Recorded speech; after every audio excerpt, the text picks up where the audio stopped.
Қайырлы күн, құрметті оқушы. Каналға тіркеліп, лайк қойып, комментарий жазып жатқандарыңызға рахмет. Осы қалыпта жалғастырайық. Керекті сұрақтарыңызға жіберіңіздер. Ертеңгі бил емтиханына сіздерге шын жүректен сәттілік. Билға кірместен бұрын сол бил сайтынан алынған 2018 жылғы тестті шығарайық бүгін, иә? Ендеше мына бірінші теңдеу. Егер мынандай болса, біз негізі орнына қоя алсақ та болады. 30-дан 1 шығу үшін мына жерде не болу керек? Бізде мына бөлшегіміз 5-тен 1-ге тең болу керек, дұрыс па? Біз мынаның барлығын 5-тен 1-ге теңестіретін болсақ, немесе мына жерде де конкретно бүйтіп шығара беретін болсақ, мен шығару жолымен шығарайын енді, чтобы сіздерге оңай болу үшін. 2 бөлінген 3 бөлшегім жазып қоямын. 1 бөлінген 2х қосылған 1 бөлінген 3 тең болады. Мына бетке жіберсем, мына қарай қой. 1 бөлінген 30-ға қосамын 1 бөлінген 6-ны, ортақ бөлім 30, мынаған 1-ден, мынаған қаншадан болады балар? 5-тен, сонда 6 болады. Ол бізде қысқарған кезде 5-тен 1 болады, дұрыс па? Значит, мынаны 1 бөлінген 5 деп жазып алайын осы жерге. Так, дальше. Мына бөлімде тұрған нәрсенің барлығы мынаған 5-тен 1-ні. Осыған көбейтіледі. Значит, бізде мынаны былай көбейтіп алсақ болады. 1 бөлінген 2х қосылған 1 бөлінген 3 көбейтілген 1 бөлінген 5 тең болады 2 бөлінген 3. Мына 5 мына көбейтіліп кетеді.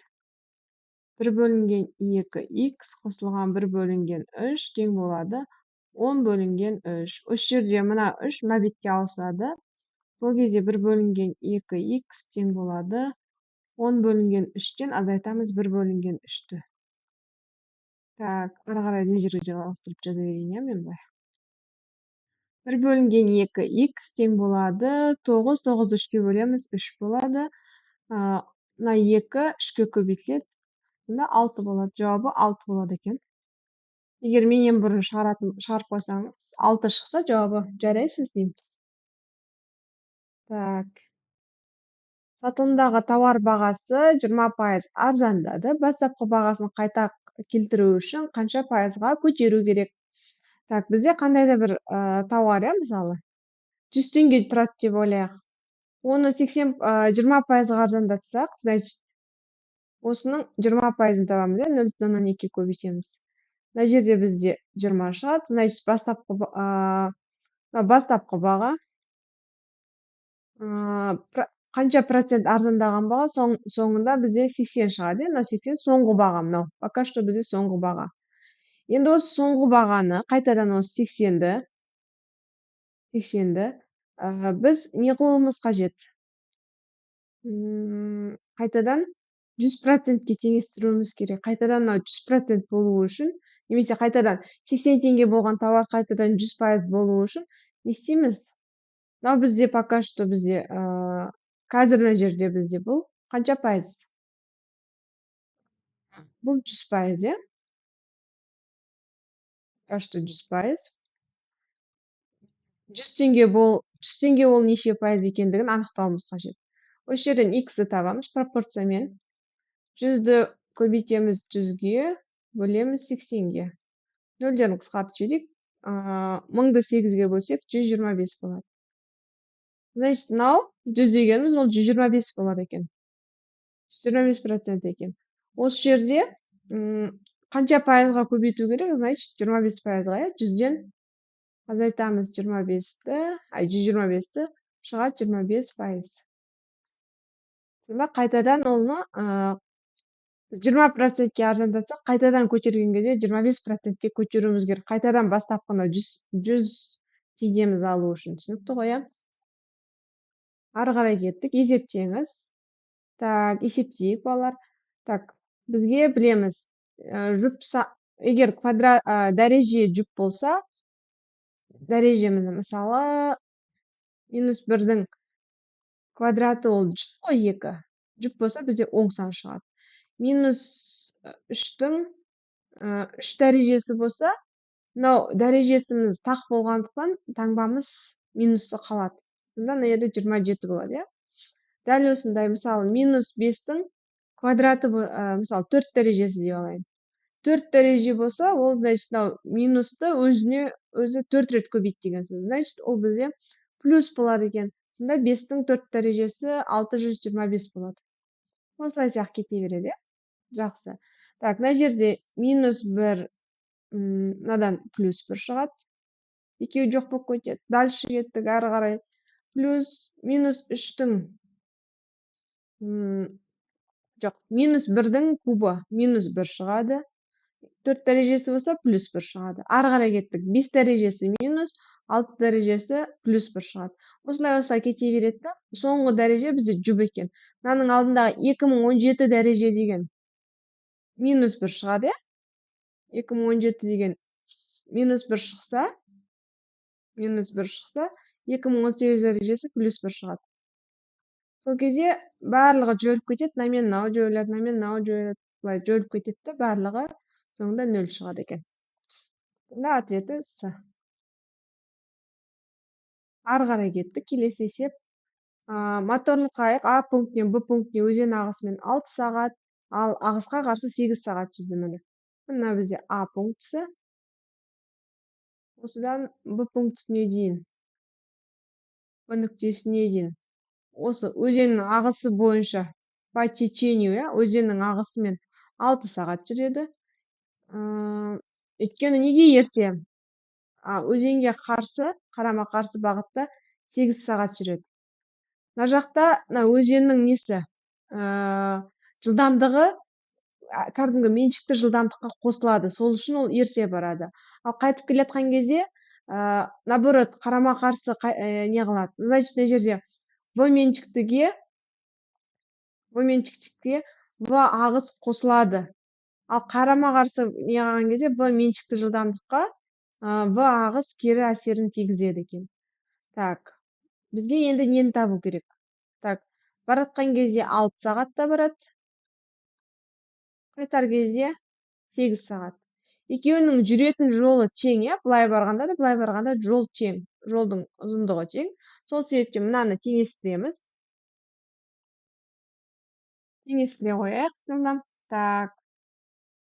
В меншікті қосылған В ағыс 6-ға тең. В меншікті минус В ағыс 8-ге тең, 8-ге көбейтеміз. Сол кезде осы жерден нені анықтап алайық? Нені анықтаймыз, балалар? Мына жерде айтып тұр екен ғой, өзен ағысының жылдамдығы 3 км деп. Значит, мына ағысқа 3 км қойып шығамыз. Мына жерге де. Значит, В меншіктіге 3 км-ді қосамыз. Көбейтілген 6. Мына жерде де мынанда оңай шығады. Нені тастап кеттім деймін. 8-ді қосамыз. Сол кезде жақшаны каждыйына көбейтіп ашамыз. 6 В меншікті қосылған 18 тең болады 8 В меншікті. В меншікті. Меншікті жылдамдық деген ол қайықтың жылдамдығы. Минус 24. Так. Сандарды бір жаққа, әріптерді бір жаққа жинаймыз. 18-ге 24-ті қосатын болса 42. 8 В-дан 6 В-ны азайтамыз. 2 В меншікті. Мына жаққа барғанда минус болады деп айтайыншы. Мына жаққа барғанда 2 минус. Минус 24, минус 18, минус 42 болады. Минус пен минус қосылады. 42-ні минус 2-ге бөлетін болсақ, В меншікті жылдамдығымыз 21 км сағат болады екен, балалар. Ответі Д. Ары қарай кеттік, жалғастырамыз.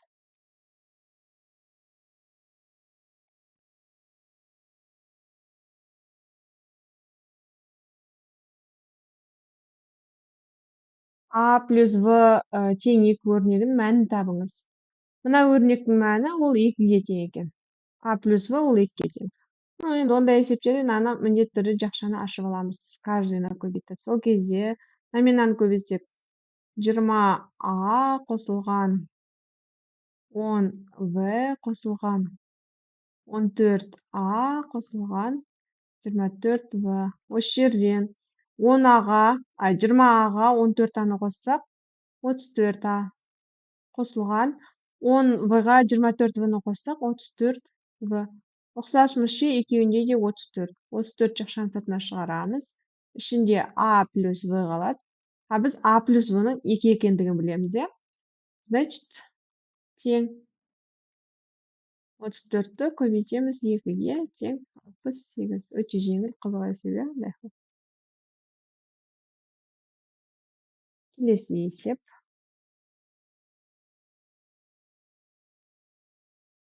Сұрақ белгісінің орнына санды табыңыз. Так, 4, 16, 36, 64. 4 ол 2-ның квадраты. 16 4-дің квадраты. 36 6-ның квадраты. 64 ол 8-дің квадраты. Қарасақ, 2, 4, 6, 2-ге артып атыр, 2, 4, 6 деген. Значит, келесіміз 10 болу керек. 10-ның квадраты ол бізде 100 болады екен. Варианты В. Нұсқасы жауабы. Так, ары қарай кеттік. Теңдеуді шешіңіз дейді. Пока что оңай теңдеулер беріліп жатыр олар бізге. Так, мына жерде наданнан аз қосайық. Бірінші қанша шығады? Мынакені қоссам, x бөлінген 11,5 болады. 11,5 тең. Мынаны 2 бүтін деп жазып алайыншы. 2 бүтін 3-ті 6-ға 5-ке бөлсем 6. 2,6. Наданнан азайтайын. 2,3. Так, балалар жерде қысқарады. 2,3-ке 1-ден мынаған қаншадан? 5-тен. Мына 5 мынаған көбейтіледі. X-тен болады. 2,6-ны 5-ке көбейтсем 13 шығады екен. Ответі С. Ары қарай. Мына есепті кері жору арқылы шығарамыз. Значит, мына жерді 3-тен қандай да бір санды азайтқан кезде мынау шығу керек. Оны есептеп алайық. 3 минус 34 бөлінген 13. Тең болады 13-тен 5. Значит, мынау нәрсенің бәрі 13-тен 5-ке тең екен. Сондайға тең болса, значит, мына бұлау ғой. Мынау бізде 5 бөлінген 13-ке тең. Значит, мынаның іші қарама қарсысына тең болады ғой.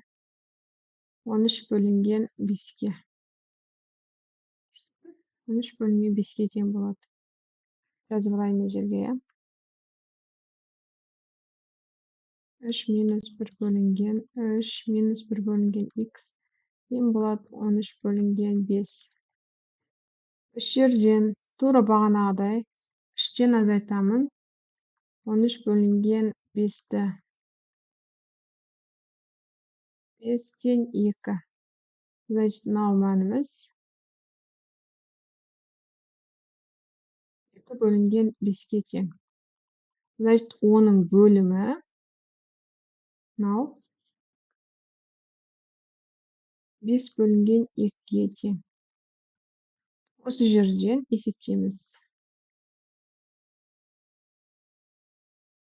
3 минус 1 бөлінген x тең болады 5 бөлінген 2-ге.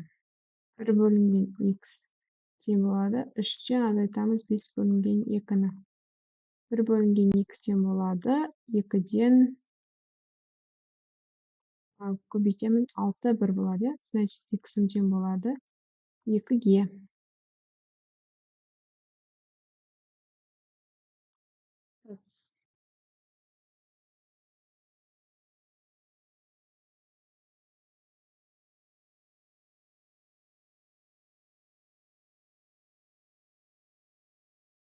Минус не жерде.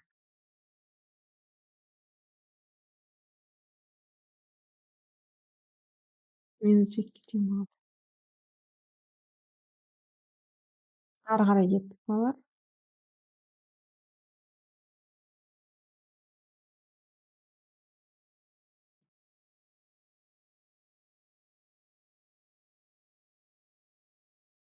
Так, мына есепте балалар.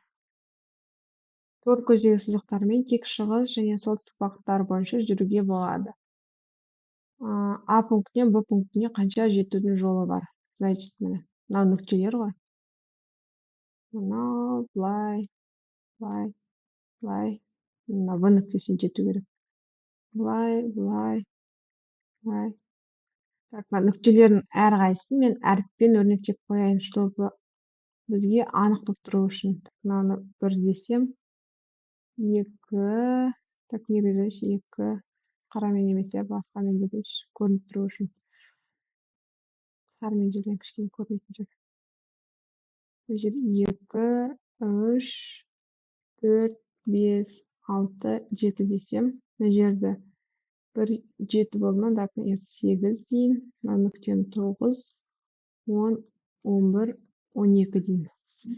Так, мына жерде қараймыз балар. Бірінші жол, бірінші вариант, 1-ден сразу 7-ге дейін, бірінші вариант. 1, 2, 3, 4, 5, 6, 7-ге барады. Екінші нұсқа 1, 2, 3, 10-нан ары қарай. 10, 6, 7 болып барсын. Үшінші вариант 1, 2, 3, 10, 11, 6, 7 болып барсын. Төртінші вариант 1, 2, 3, 10, 12, 7 болып барсын. Бесінші нұсқа 1, 2, 9, 10, 5, 6, 7. Міне балалар міне. Былай, былай, міне. 1, 2, 9 былай барады. Осы сияқты нұсқаларды санаймыз.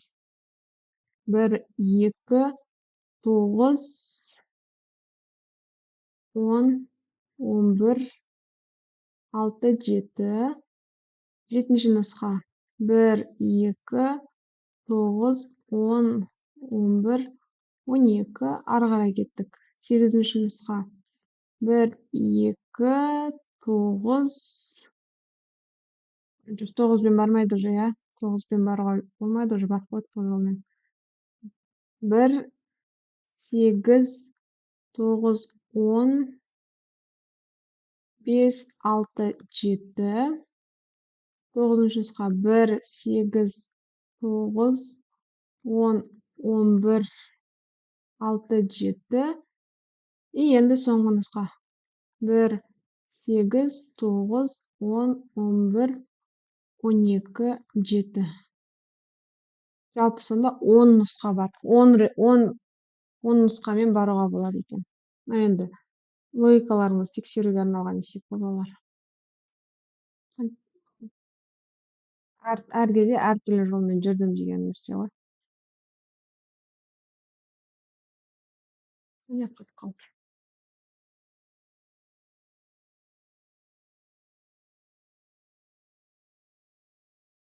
Так. Егер тіктөртбұрыштың енін 2 есе арттырып, ұзындығын 3 есе ұзартса. Так, тіктөртбұрышты сызып алайық,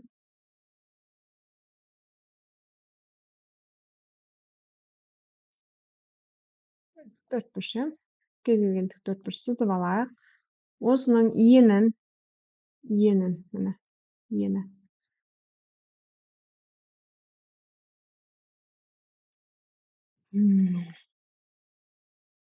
Тіктөртбұрыштың ені 2 есе арттырып, ұзындығын 3 есе ұзартса. Так, мынау бізде пока что А қабырғасы болсын. Мынау бізде В болсын. Ол кезде ауданы S-тен А көбейтілген В болады, дұрыс па? Енді мынау айтады, енін 2 есе арттырып, мына А-ны екінші S-ті табады, жаңа S-іміз. 2 есе деген 2А болады, 2 есе арттырып, ұзындығын 3 сантиметрге ұзартса, ұзындығын В плюс 3 болса. Онда ауданы 3 есе артады. Значит, ауданымыз 3 есе артады дейді. Тіктөртбұрыштың бастапқы ұзындығы қандай? Қалай анықтаймыз балар? Так.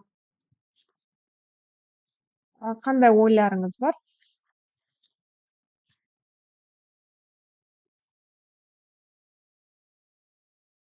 Берілген міне, мысалы бізде 2 нені жаздық қой міне. Birinchi бастапқы аудан және де екінші аудан. Олар бір-біріне қатынасын ала саламыз.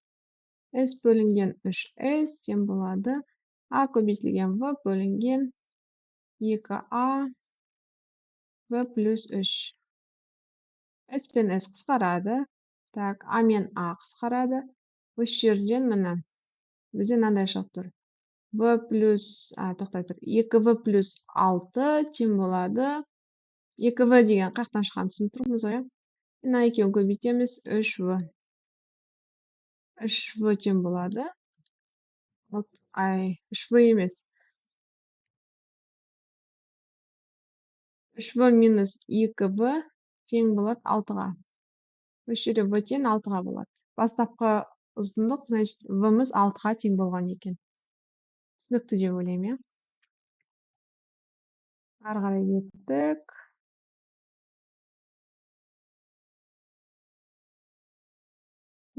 Так.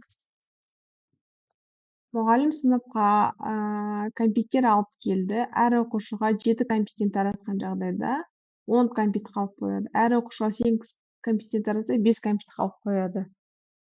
Әр оқушыға X компьютер таратқан кезде компьютер мүлдем қалмайды. X-ті мәнін табыңыз. Есептек, мысалы, X оқушы болсын, иә? X оқушыға көбейткен кезде 7-тен көбейтсек 10 қалып қалады. Дәл осындай 8 оқушыға берсе 5 қалып қалады компьютердің, иә? Осы жерден X-ті тауып алайық. Есептейтін болсақ, неше шығады?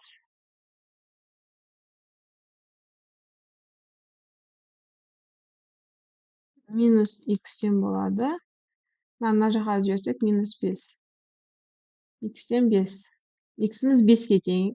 Значит, сыныпта вообще қолымызда неше компьютер бар екен анықтау үшін, мына теңдеудің біріне қоя саламыз. Либо мынаған, либо екіншісіне. Біз біріншісіне апарып қояйық, мынаның орнына 5-ті. 7 көбейтілген 5 қосылған 10. 35, 45 компьютер бар екен. Енді 45 оқушыны мүлдем компьютер қалмайтындай болу үшін 45 конфетті қаншаға бөлсек мүлдем қалмайды? 5 оқушыға бөлсек 9 конфеттен болады, иә?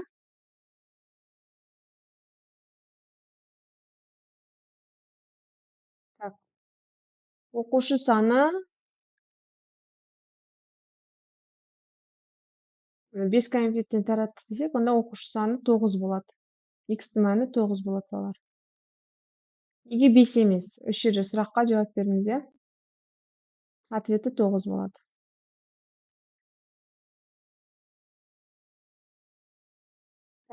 Стрелка былай қараған. Y болса, мына бізде X. К, міне айтады, мына жерге мән береміз. Мәліметтерді қолдана отырып, 12-13 сұраққа жауап беріңіз. 12 мен 13 екеуі бірге деген сөз, иә? К, L, M мен түрттік 4 біршін, так. 1, 2, 3 дейтін болса. 1, 2, 3, так, 3-ін дұрыс есіп қалды. 3, 1, 2, 3, 4, 1, 2, 3, 4. Так, минус 2-де 3. Так, мына жерде минус 2-де минус 3. Мына бір жер, иә? Минус 3 мына жер ғой. Ну, К нүктесі. L нүктесі 2-де 4. 2-де 4. Мына жер. Мына 2 болсын, мына жер 4 болады.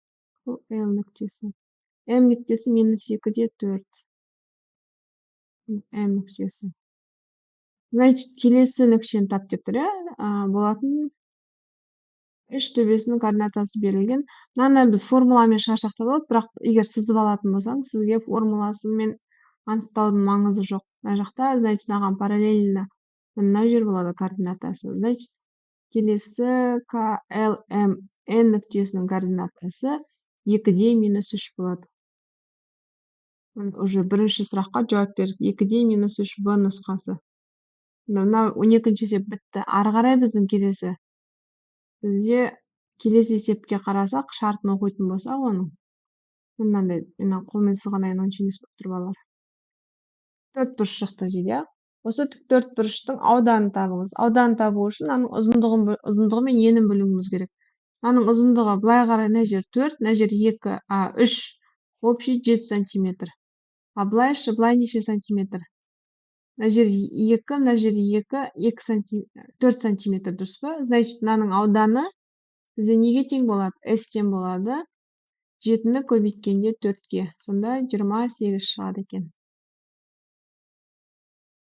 Түсінікті, міне. 2 есеп 1 сызбамен шығып кетті. Ары қарай кеттік. Үлкен дискінің 30 тісі бар, ал кіші дискінің 20 тісі бар. Екі дискі бастапқы қалпына келулері үшін диск кемінде қанша айналым жасау керек? Екеуі ортақ бөлім табайық. Ең кіші ортақ еселігін табайық. Ең кіші ортақ еселік 30 бен 20-ның. Ол бізде 60, я? Ең кем дегенде екеуі, мысалы, 2 реттен айналады. 60-ты үлкені бізде қанша рет айналады? Мынау бізде 2 рет айналады, мынау бізде 3 рет айналады ғой. Екеуі ортақ 2 рет айналады, дұрыс па? Мысалы, мынау кіші болғаннан кейін, мынау бізде былай 3 рет айналып алады. Анау 2 рет айналады. Бізге екеуі бірге айналған кезде үлкен дисктің айналғаны керек қой, бізге 2 рет айналғаны маңызды. Кеттік ары қарай, келесі есеп. Сұрақ белгісінің орнына сәйкес келетін суретті анықтаңыз. Мына есеп. Біреу, былай 2, 3, 4, 5. Енді бізге 6 деген керек. Ответке қарасақ, барлығында 6-дан. Енді бізге бағыты маңызды, міне. Мынау былай кетті, былай кетті, астына кетті. Астына кеткеннен кейін жанына, былай кетті. Сосын қайтадан үстіне барды. Енді бізге қайсына қарай не қылу керек оны? Үстіне барды. Келесіміз қайсысы болады? Қайтадан тура. Қайсысымен болады? Мынау бола ма? Ответі осындай тұрған қайсысы болады? Ответі С болады екен. Міне. Кубикті айландырып атқан сияқты ғой, жалпы мағынасы, я? Ответі С болады. Келесі есеп. Сұрақ белгісінің орнына сәйкес санды анықтауымыз қажет. Ол үшін, міне балалар, мынаның ішінде қанша кусокқа бөлінген? 1 кусок, 2-ке бөлінген, 3-ке бөлінген, 4-ке бөлінген, 5-ке бөлінген, 6-ға бөлінген, мынау 8-ге бөлінген, 9-ға бөлінген. Бізге 7 бөлікке бөлінген қарау керек. 1, 2, 3, 4, 5, 6, 7, 8. 1 болмайды. 1, 2, 3, 4, 5, 6 болмайды. Мынау 1, 2, 3, 4, 5, 5 болмайды. 1, 2, 3, 4, 5, 6, 7. Міне, Д болады екен ответ. Белгісінің орнына сәйкес келетін суретті анықтаңыз. Бізде 2 мынандай іші боялған дөңгелегіміз 1 төртбұрыштыға тең. Значит, төртбұрыштымыз 2 мынандай боялғанға тең, я? Ал 1 үшбұрыш мынандай 2 төртбұрыштыға тең. Сұрақ белгісін табуымыз керек. Ответтерді қолайтын боламыз. Мынандай 1 үшбұрыш, мына екеуіне тең. Енді мынау домалақ, мынандайдың тағы біреусіне, мынау уже ответ бола алмайды. Қараймыз, 1 үшбұрыш 2 мынандайға тең болу керек. Ол да келмейді. Орнына қойған кезде есептесек те. 3 үшбұрыш, 2 дөңгелекке. Ал осы жерде 3 үшбұрыш мынамен не қылатын болсақ, 3 үшбұрыштымыз 4 бұрыштан екеуі ғой. Значит, мынандайдан 4-еуге тең болады, я балалар? 3-еуге тең бола алмайды. 4 бұрыштымыз 1 боялған, 1 төртбұрыш. Бізде мынау үлкенірек келмейді. Міне, мынау бізде Е ответі болады екен. Ары қарай кеттік. Механикалық сағат 8:00 көрсетсе, екінші тілшегі арасындағы кіші бұрышты анықтаңыз. Мынандай ғой примерно балалар.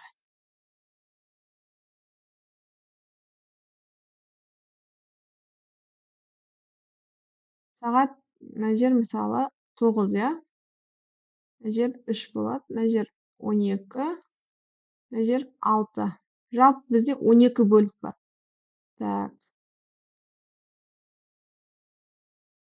туура мына жерде болса, ол бізде не 90 градус болатын еді. Бізде мына екеуінің ортасында тағы да не бар? 7 мен 6 бар. 8 бар. Бізде мынаны анықтау керек. Мына жер неше градус екенін анықтау керек. Біз білеміз, мынаны тағы да былай жалғастыратын болсақ, общий мынау аймақ, мынау жер 180 градусқа тең екен, иә, бұлар өйткені жазыңқы бұрыш. 180 градусқа тең болса, значит, мына жер тағы да бір бөлікке бөліп жіберетін болсақ, тағы бір бөлікке бөлетін болсақ, мына жер 90 болатын болса, 30, 30, 30-дан бола ма? Значит, бізге керегі мына мен мынаның арасы.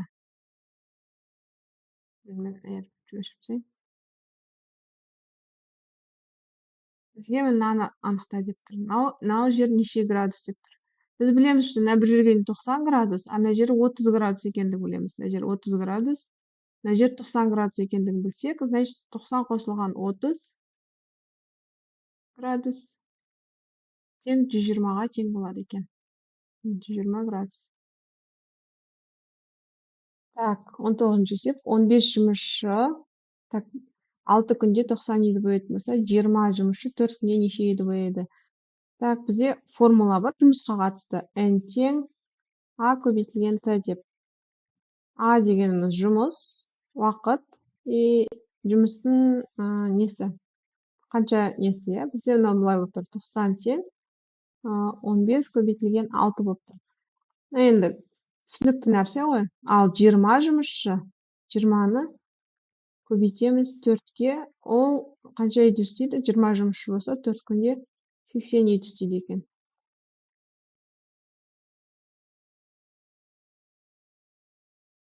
Так, ары қарай кет. Так, мынандай есепте теңсіздік шешіңіз, жақшаны ашып, тура теңдеу сияқты жұмыс жасаймыз. Так, мына жерде каждыны көбейтеміз. 63 қосылған 28 x минус 3 кіші 8x минус 20. Осы жерден сандарды бір жаққа, әріптерді бір жаққа жинайтын боламыз. 63-тен 3-ті азайтамыз 60, 28-ден 8-ді азайтамыз. Жазайын ба? 28 x минус 8x кіші минус 20. Мына еді 60 минус 60 бола ма? Минус 60 болады, иә. Так, мына жерде 20x кіші минус 80. X'ін 80-ді 8-ді 2-ге бөлген кезде 4 қой.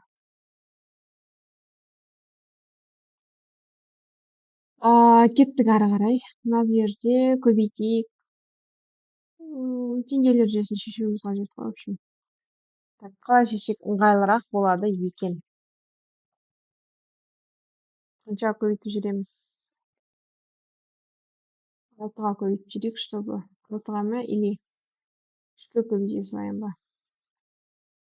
3-ке көбейтсем, мына жерде x бөлінген 2 минус y тең минус 6 болады. Бөлімінде 2x минус y тең минус 3 бола ма? Теңдеуді азайтамын.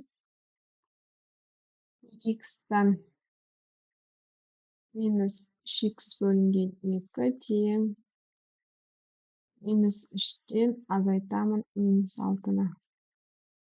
Так, ортақ бөлім 4x-тан 3x-ті азайтамын. X бөлінген 2 тең, мына жерде плюс болады. 3x-тен 6 болар екен. Енді y-ті табу үшін мына жерге қоя салайын, апарып қарапайым теңдеу. 2x мына жерге 6-ны қоямын.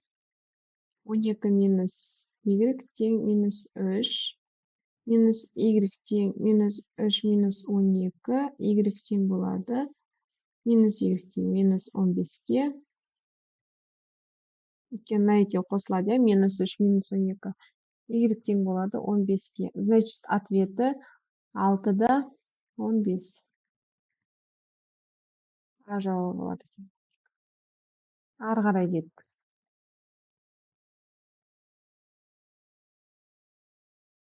Фигураның көлемін табыңыз. Көлемдің формуласын білеміз, иә? В тең А көбейтілген В көбейтілген С. осы жерде мынаны бөліп алайық, екі параллелепипед деп елестетейік. Значит, мына жеріміз бізде 3 сантиметр, иә. Так, егер 3 сантиметр болса, қалған бөлік мына жер 5 сантиметр. Так, бізге мына мынаусын білеміз, мынау бізде 10 сантиметр. Бірінші мынау V1 деп қояйын. V1 бізде қанша болады? Мен көлем табайын деп жатырмын, қазір балалар қараймыз. Мынау осы үшеу. Одан міне биіктік, ені, ұзындығы, иә. Онда менде 7 көбейтілген 3 көбейтілген 10 шығады. 21 210. Енді V2-ні табайын. V2 деп отқан келесі, иә, өлшем міне 5 4 10. 5 4 10 20 200. А менде жалпы V қанша шығады? Сол кезде мына екеуін қоссам 410 шығады. 410. В жауабы екен. Ары қарай. Айбек емтиханда әр сұраққа 3 минут жұмсайды. Мақсат әр сұраққа 1 минут жұмсайды. Егер мақсат емтиханды 1 сағат бұрын бітірсе, Айбек барлық сұраққа жауап беру үшін қанша уақыт жұмсайды? Так, бізде міне 2 адам бар, иә. Әр сұраққа 3 минутта жұмсайды. Айбек 3 минут. Мақсат 1 минут жұмсайды. Әр сұраққа. Егер мақсат емтиханды 1 сағат бұрын бітірсе, 1 сағат бұрын бітірсе, 2 сағатта істесе, x минус 1 сағат істейді. Так, Айбек барлық сұраққа жауап беру үшін қанша уақыт жұмсайды? Так, мынау 3 бөлінген 2 сағатта, мынау 1 бөлінген x минус 60, өйткені сағат минутқа айландырып алайын. Сол кезде, так, пропорциямен көбейтетін болсам, x-тен болады 3x минус 180 бола ма? Мына жаққа барады минус 2x, тен болады минус 180, x-тен болады 90 минут. Бізде нұсқа бойынша немен берілген, балалар? Сағат айландырған. Значит, x-тен болады 90 минутта 1 сағат 30 минут. Да, ответ болады екен. Ары қарай кеттік. Сұрақ белгісінің орнына сәйкес келетін санды табыңыз. Так. Мына екеуін бөлсек, мына екеуін қоссақ, значит 8-ге қосамыз 7-ні, тең болады 30-ды бөлеміз 2-ге. Мына жерде де сондай. 1-ді қосамыз 7-ге, 24-ті бөлеміз 3-ге. Мына жерде де сондай. 36-ны бөлеміз 2-ге, тең болады 12-ні қосамыз 6-ға. Значит, мына жерде бізде 18 екен. Ары қарай кеттік. Егер мынаның мәні, үшбұрыштың мәні мынандай болатын болса, мынаның мәнін табыңыз. Бірінші біз мынаны есептейміз. 2 үшбұрыш 1. Значит, А-ның орнында 2 тұр, 2-ның кубы қосылған 1. Тең болады 8, 8-ге 1 қосамыз 9. Келесі, значит, мынау 3 үшбұрыш 9 болады. Значит, қайтадан формулаға қоямыз. А-ның орнында 3 тұр, 3-тің кубы қосылған 9. 27-ге 9 қосса, 27 қосылған 9 болады 36 балалар. Ары қарай кеттік. Келесі тапсырма. Суретте электронды сағат көрсетілген. Кем дегенде қанша уақыттан кейін электронды сағаттың цифрлары бірдей болады. 10-нан кейін келесі бізде бірдей болу үшін мынандай болу керек. 1 болу керек. Енді мынау шығу үшін осыны азайтамыз. Мына жерде 60 секунд бар деп ойлаймыз. Мына жерде 60 минут бар. Мына жерде сағат 71 болады екен ғой, иә. Мынау же жетпейді, значит 71. 7-ні мынаған береміз. Мына жақтан екен 60 секундтан 1 секунд алып береміз, иә. Сонда мына жерде болады 1 береміз 4. 7-ден 6-дан 5-ті азайтамыз. 14 секунд. Так, бітті мына жер. Ары қарай кеттік. Мына жерде бізде 10 минут қалды, иә. 10 минуттан 3 минутты азайтуымыз керек па? Бұл жерде сағатынан қайтадан нені берейік мына жақта. В общем, 10-нан 7 болады мына жерде. Мына жақта 1 сағат болады, иә. Сонда 1 сағатта 60 минут. 60 минут қосылған 7 минут. И 14 секунд мынау, иә. Сонда 67 минут 14 секунд болады екен. Ответі С. С нұсқасы болады ответ. Ары қарай кеттік. А плюс В 12-ге тең дейді. А плюс В 12-ге тең. В плюс С 10-ға тең. С плюс Д 16-ға тең. А плюс Д-ны тапсақ дейді. А плюс Д-ны табыңыз дейді. Так. Мына екеуін жүйе қылып алайық бірінші. Мына екеуін жүйе қылып алатын болсақ, олар қанша болады? Жалғастырамыз. А плюс В-ны табайық. Мына жерден азайтып тастайық. А минус С болады 2-ге, значит. С плюс Д тең болады 16-ға. Қосып жүрейік, чтобы қысқарту үшін. А плюс Д болады 18-ге. А плюс Д болады 18-ге тең болады. Сразу шықты екен ғой. Ары қарай кеттік. Келесі есеп.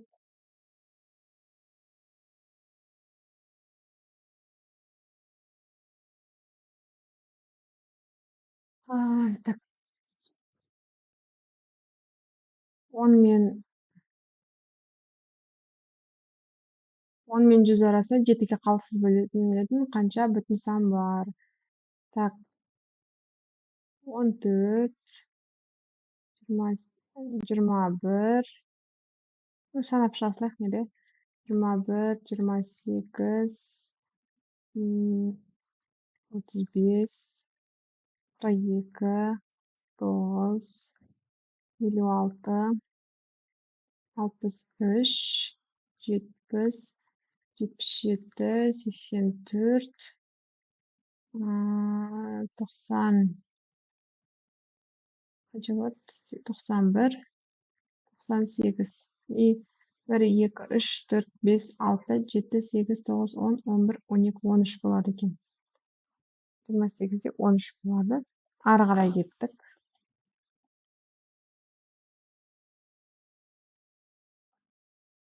Төмендегі кестеде 4-4 кесте берілген. Әр жолмен бағаны 1, 2, 3, 4 сандарына орналасу керек.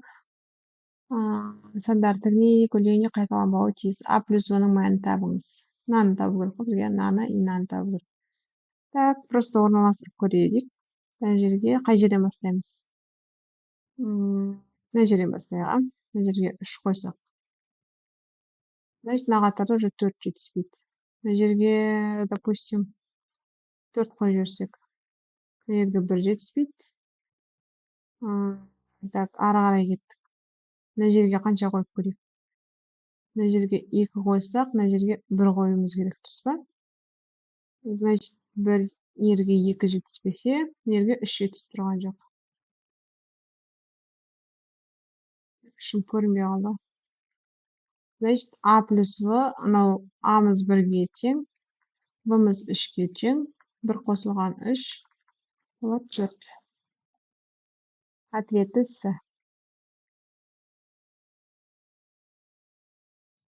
Ары қарай кеттік балалар.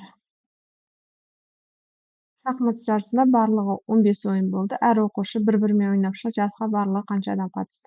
Бізде мынандай формула бар. Т тең n-1 бөлінген 2 деген. Бізге ойын саны мынау Т, значит 15 тең болады n-1 бөлінген 2. Осы жерде n дегеніміз n-1-ді көбейтеміз. Так, мынау пропорциямен былай көбейткен кезде 30 болады. Так, көршілес q екі санының көбейтіндісі 30 болады. N-нің мәні 5 пен 6, иә? 5 болса, значит, мынау 6 болу керек. 6, N-іміз тең 6-ға. Мына жерге N-нің орнына нені қойсақ 5 болады. Сонда 6 мен 5 көбейтсе 30. 6 ойын болған екен. Так, ары қарай кеттік. Егер бүгін жұма болса, 333 күннен кейін аптаның қай күні болады? Так, бізге дүйсенбі, сейсенбі, сәрсенбі, бейсенбі, жұма, сенбі, жексенбі. Осылай бөліп алсақ, ыңғайлы болады санағанымызға.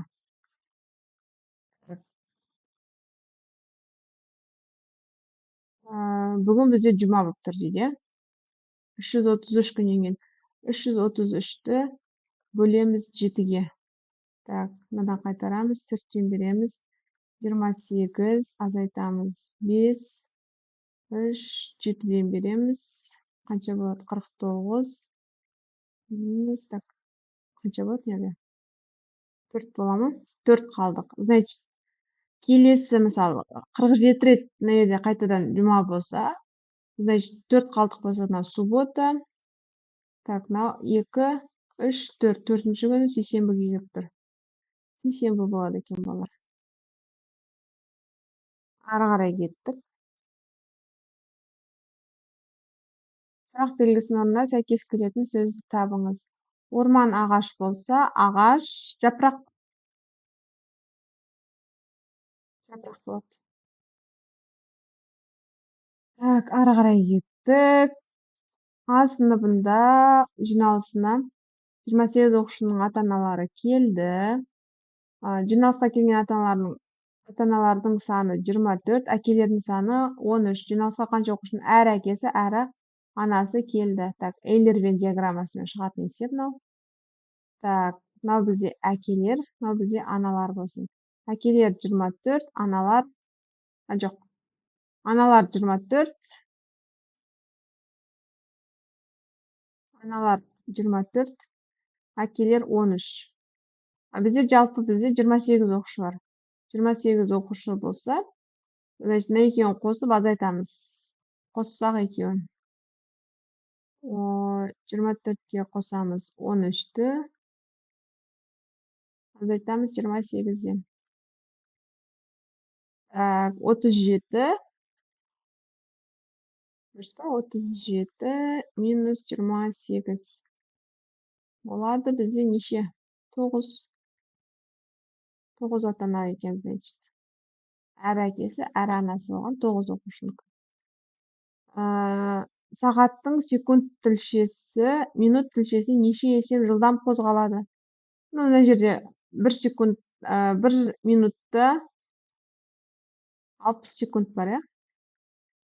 Значит, 60 есе.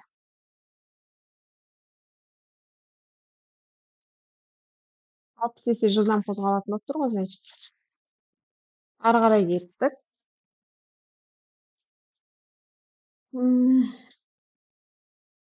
Ағаш кубын бояуға 12 грамм бояу кетті. Кептірілгеннен кейін куб 8 бірдей кіші кубтарға бөлінді. Пайда болған кубты боялмаған беттерін бояу үшін қанша грамм бояу қажет? Так. Мұнда бір болсын. Кешіріңдер, мен қисықсыздығаным үшін. Түсінікті болса болды деп ойлаймын. Мына куб, осы кубты 8 бөлікке бөліп таста дейді. 8 бөлікке бөлу үшін мен былай пышақпен бүйтіп бөліп жатырмын. 1 бөлікке бөлдік. Ал 2, и мына жағынан да бірдей қылып бөлу керек қой, бізге 8 бөлікке бөліну керек. Міне. 1, 2, 3, 4, 5, 6, 7, ар жағында 8. 8 бөлікке бөлінді. Енді осының боялған беттері қарай қойыңдар. Міне біз пока мына бетін бәрін бояп тастағанбыз. Қанша беті бір қайтадан кубтар шықтап қарасақ, міне мына беттері боялған. Мына ар жағы боялған. Ана енді мысалы бір кубтың жалпы неше қыры бар? Мысалы, мына кішкентай кубтың неше қыры бар мұның? 1, 2, 3. Бізге көрінетін үшеу, көрінбейтін үшеу бар. Бізге көрінетін үшеу пока что боялды.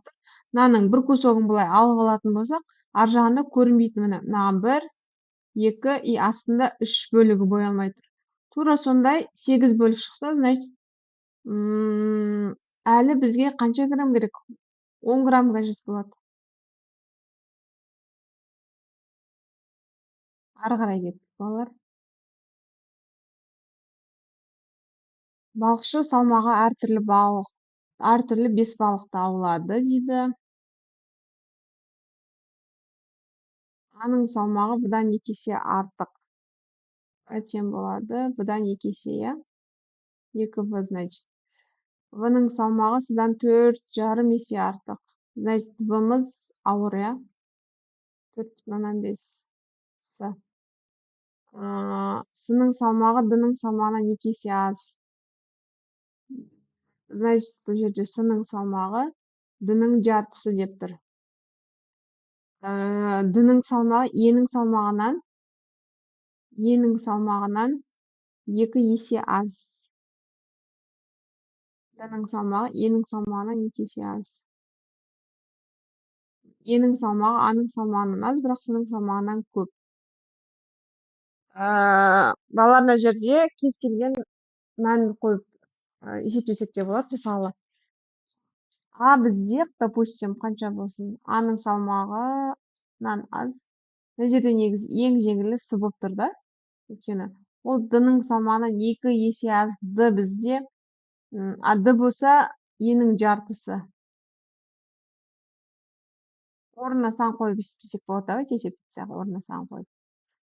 Допустим, бізге А бізде қанша болсын? А бізде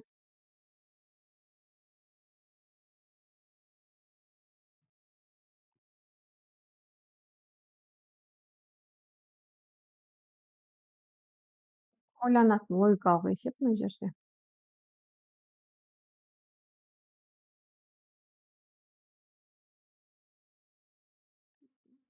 Предпоследний Е болып. А-ның салмағынан емес, бірақ С-ның салмағынан. Мына жерде салыстыру ғой, чисто салыстыру.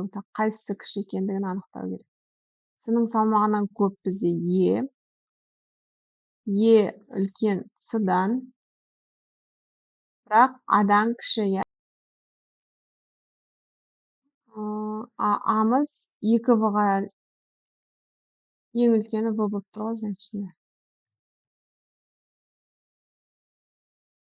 Қорапта 50 қызыл, 50 жасыл, 50 сары қарандаш бар. Қораптың ішіне қарамай, кем дегенде қанша қарандаш алған кезде арасынан міндетті түрде бір қызыл, бір сары қарандаш шығады.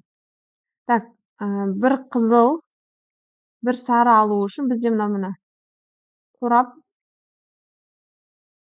ішінде міне 50 қызыл, 50 жасыл, 50 сары бар. Біз 50 ретте алсақ, жасыл алуымыз мүмкін, уже 50 жазып қоямыз.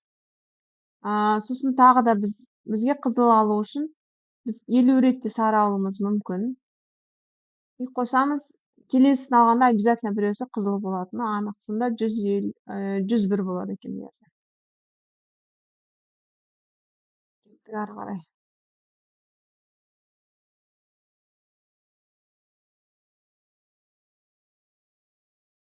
Ары қарай соңғы үш есепті талдайсыздар, иә? Бақтиярдың 1 жылдық жұмысының нәтижесінде автокөлікпен 3200 теңге алатын болып жұмысқа орналасты. Бірақ 8 айдан кейін ол жұмыстан шығып, еңбек ақысын автокөлікпен 1200 теңге алды. Автокөліктің бағасы қанша? Так, ол 12 ай жұмыс істеген кезде авто плюс 3200 теңге алды. 8 ай жұмыс істеген кезде авто плюс 1200 теңге алды. Мына пропорцияны шығарамыз былай. Былай көбейтеміз. Автоны мен былай жазайын. Автоны X деп ала салайын. Айларды тоже жазбай қояйын. Так, мына екеуін қысқартып жіберейін. Так, 3 бөлінген қанша болады? 2 бола ма? 4-ке қысқартсақ. Онда не еді? X қосылған 3200 бөлінген X қосылған 1200 болады. Так, крестикті көбейтетін болсақ, так, мына жерге жаза салайыншы. 3х қосылған 3600 тең болады 2х қосылған 6400, иә? Әрқайсысын көбейтеді. Так, сандар бір жаққа, әріптер бір жаққа жинаймын. X тең болады 6400-ден 3200 жазсам 2800. Значит, автомыз 2800 теңге ғана тұрады екен. Авто дейміз, басқа деп алған кезде дұрысырақ болатын екен бала. Авто 2800 теңге тұрмайды ғой. Так, кітапты қатарынан тұрған бірінші парақтар түсіп қалды. Түскен парақтың бірінші бетінің нөмірі міне. Кітап деп ойлайық міне. Так, бірінші бетінің нөмірі 27. Ал соңғы нөмірі біріншісінен 2 есе. Значит, 54 болады. Так, бізде мынандай бүйтіп, мынаны формуламен шығарсақ та болады, бірақ ең түсінікті вариант мынандай ғой. 27, мына жақта 54. Келесісі 28, мына жақта 53. Осылай кете береді. Мына жақта 29 болса, мына жақта 52, 30 болса 51, 31, 32, 33, 34, 35, 36, 37, 38, осылай бір қойып қойыңдар. Мына жақта 50, 49, 48, 47, 46, 45, 44, 43 әлі бар екен, иә? 39 болса 42 болады мына жақта. 40 болса 41 болатын. Сонда мынандайдан қанша бет бар? Қанша жүк бар? 1, 2, 3, 4, 5, 6, 7, 8, 9, 10, 11, 12, 13, 14 бет бар. 14 беті түсіп қалған екен. Осылай санай салғандарыңыз ыңғайлы, басқа ешқандай формуланы ішінен жаттаудың қажеті жоқ. Сұрақ белгісінің орнына сәйкес келетін суретті анықтаңыз дейді. Так, мына жақта астына келіп тұр, үстіне. Так, астына солға, оңға. Так, стрелкаларға мән берейік бұл жерде. Мынау болса, мынау мына жақтан көтеріліп тұр, иә?